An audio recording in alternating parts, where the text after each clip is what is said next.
Okay. Hello and welcome to our Saturdays with Tara Hangout on Air.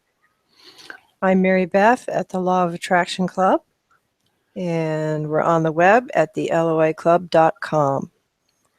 On these hangouts, we collaborate with our friends Tara, and this hangout is usually the summary of our theme for the week and continues on our member conference line with Q&A. Today's topic is let's look at the beliefs and virtual realities. Look at beliefs and virtual realities and discover who you are. You can get invites to our open calls, which we offer periodically, and our free, powerful letting go process by going to the loaclub.com. And so now we're going to hand the room, so to speak, over to Robin, who will be bringing through Tara. So welcome.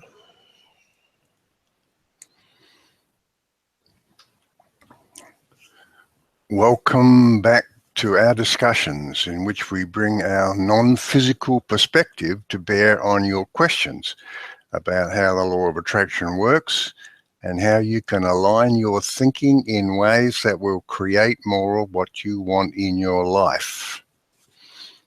Because we are standing in a different place from you, we see things a little differently.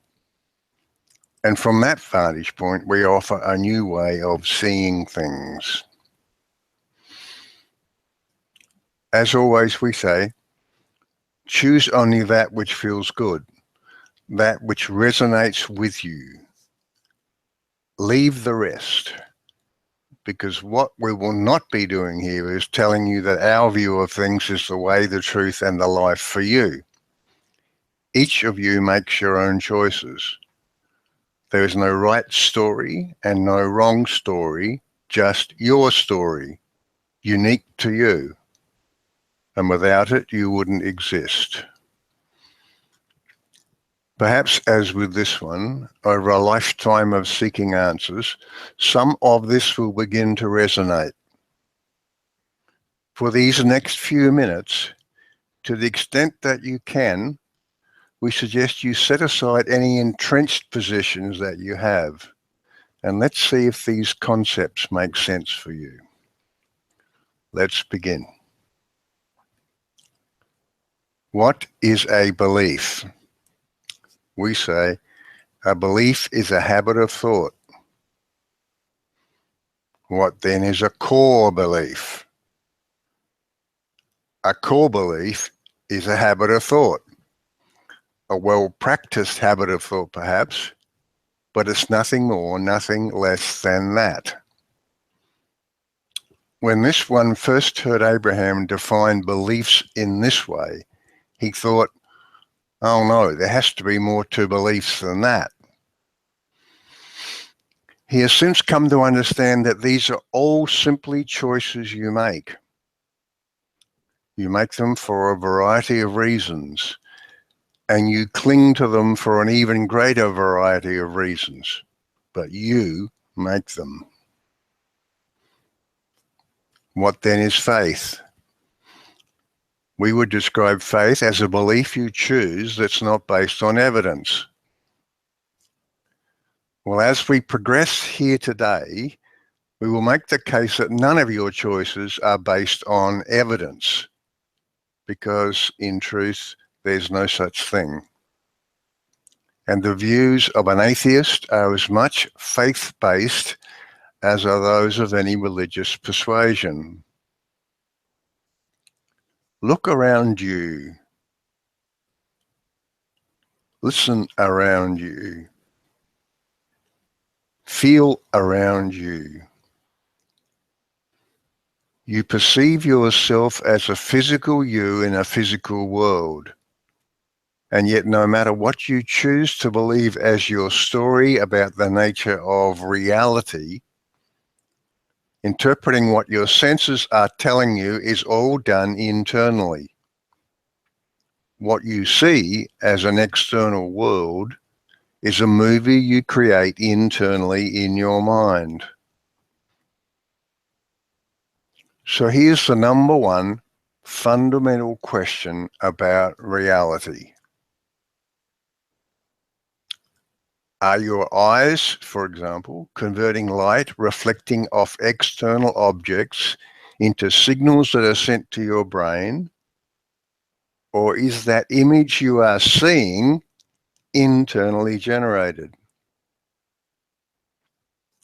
Either way, it's an internal process. But is it like a documentary movie showing only that which actually exists? Or is it a work of fiction fabricated entirely by imagination? In other words, is your mind interpreting reality or creating the perception of reality?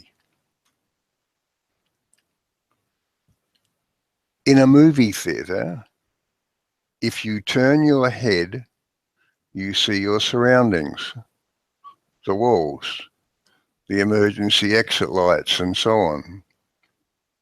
And your brain processes these signals as, this movie is a projection on that screen and it's not real. Of course, that's just a limitation of today's technology. We've talked before of this, but rapidly being developed in your world are virtual reality systems that surround you with an image. And when you turn around, you see what's behind you exactly as if you would if you were standing within that reality. Your visual and auditory cues no longer tell you it's a projection. You process the data differently and you store it differently. People remember a virtual reality experience as if it was something that actually happened, rather than being like a movie they watched. If you are in a good virtual reality system, acknowledging to yourself that it's not real requires an overriding conscious choice. And the better the system is, the harder it is to make that choice. So let's come back to our all-important question. Is your mind interpreting reality or creating the perception of reality? Is the so-called real physical world that's out there actually real? Or is it such a good virtual reality you can't tell it from the real thing? How can you actually know what's real and what isn't? There is no scientific answer to that question. So for each of you, it becomes a choice. Let's explore here for a short time why you would choose one answer over another and the implications of that choice. Although there are, of course, a huge number of belief systems, for the purposes of our discussions today, let's look at three groups. Firstly, the atheists, who choose to believe not just that the world is external to you, but that it's all physical. Then there are many religions and philosophies that espouse a physical world that's real and external, and also a non-physical world. Then there's the possibility that it's all an inside job, which is, of course, what we're proposing here. For atheists, the starting assumption is that what seems real, you and that physical world of yours, is real. Of all the things you experience, physicality certainly seems about as real as anything can be.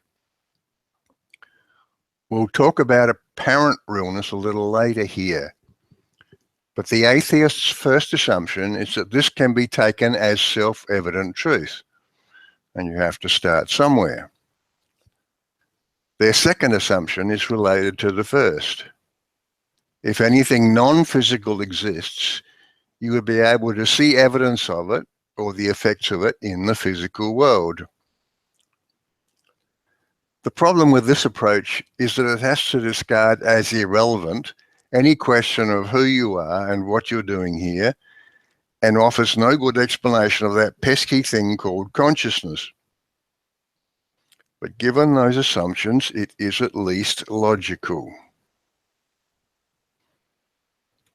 Then there are the religions and philosophies in group 2.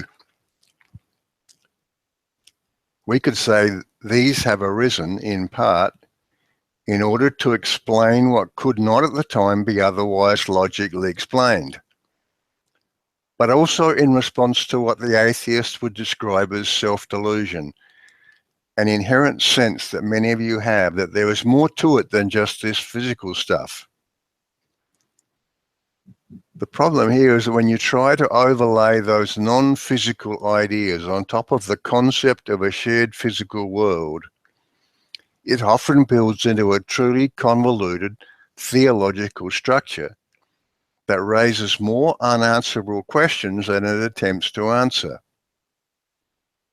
You end up in judgment of being worthy or unworthy, and with non-answers like God works in mysterious ways. Then we come to our explanation of it all. It's our theory of everything. At its core, as you might expect of such a theory, it's elegantly simple. It will seem perhaps too simple for some of you who will feel cheated of a more complex discussion. But we submit that such is the fundamental nature of this, that it will provide answers to your questions at every level. If you have examined and discarded philosophies that struggle around the fringes of the big questions, then we recommend to you that these absolutes that follow, no matter how improbable at first they might seem, are worthy of your consideration. Absolute number 1. You are at your core a timeless, spaceless consciousness, an always connected extension of the collective consciousness of all that is. All that is creates nothing, because it is, after all that is.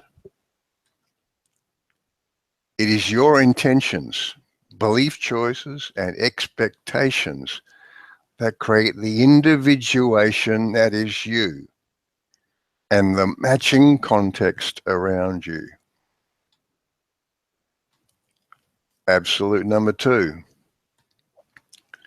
As you make new belief choices, you step into a new matching version of you and your context. Through an infinity of choices, here you are in the context you call life on Earth. Absolute number 3. 1 and 2 above are fundamental and not choices. Everything else is. There's nothing you cannot be, do, or have. Nothing you cannot change. You create everything in your experience. The law of attraction, therefore, is you attract into your experience, moment by moment, unique to you, wanted or unwanted, the sum of your beliefs and expectations. When you woke up this morning, the bed, the floor, the walls, time, gravity, and the whole 9 yards were there, instantly, without focus, energy, or attention, because, and only because, you knew they would be. Such is the absolute power of your belief choices. What you are certain about will always exist in that virtual reality of yours. What you think is probable will mostly happen.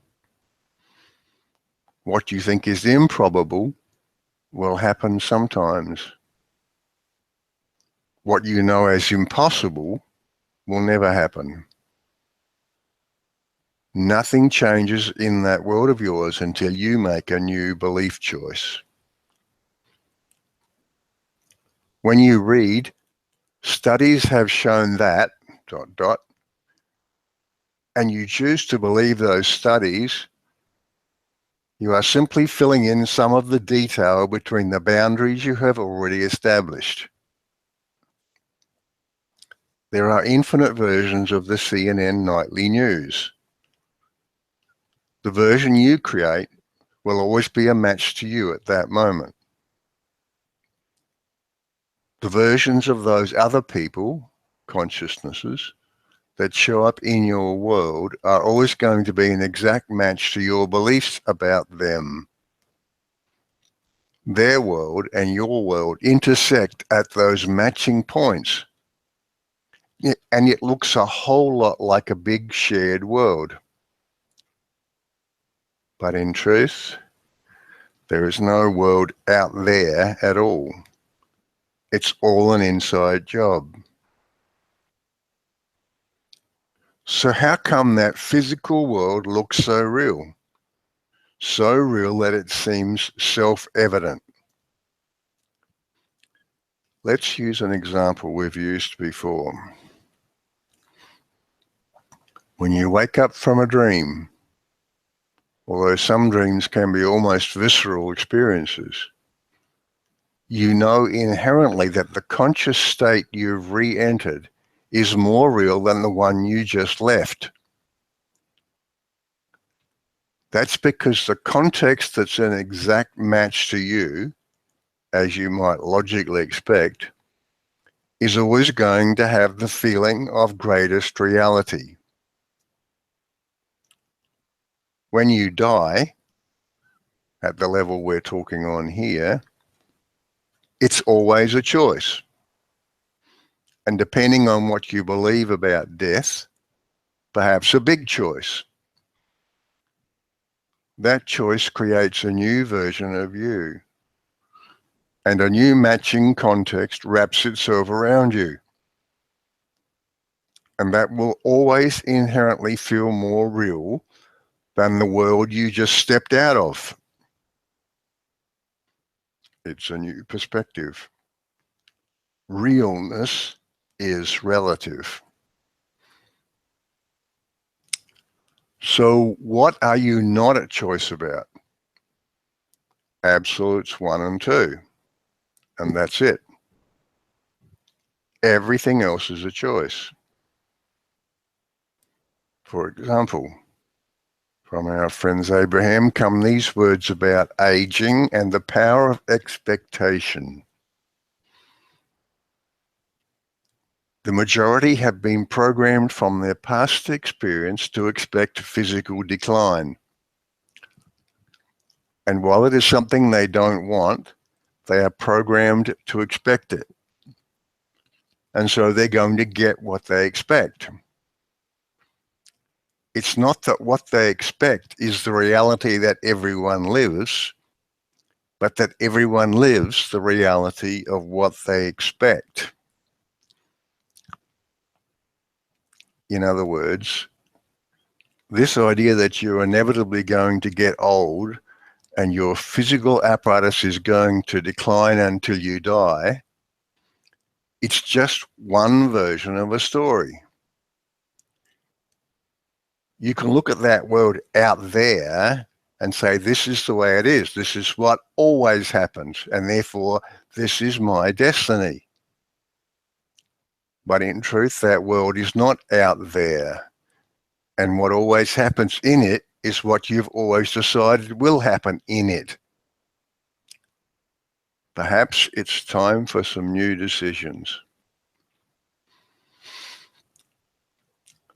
So what have you discovered here today? From our perspective, we see you and we know you as the creator of your story.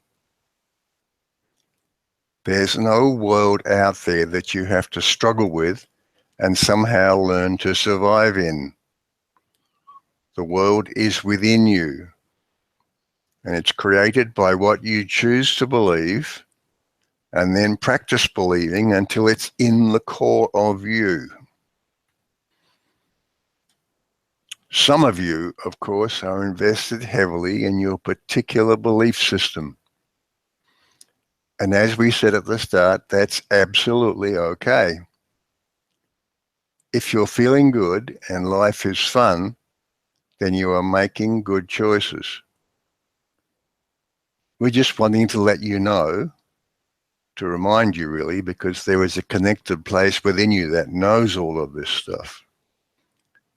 That if you dive down deeply enough to the foundations of this, you will discover that you are in charge of it all. If there's anything you want to change, anything at all, you can. And now in our longer discussion, we will talk more of this and how you can create more joy in your life. Because that's what it's all about, isn't it? This Hangout on Air was the summary of our theme for the week. We do 3 live calls a week with Q&A for our members on Tuesdays, Thursdays, and Saturdays. You can become a member by going to the loaclub.com/join. Our longer discussion with Q&A continues now on our member conference line, so we're going to go back over to Robin and Tara.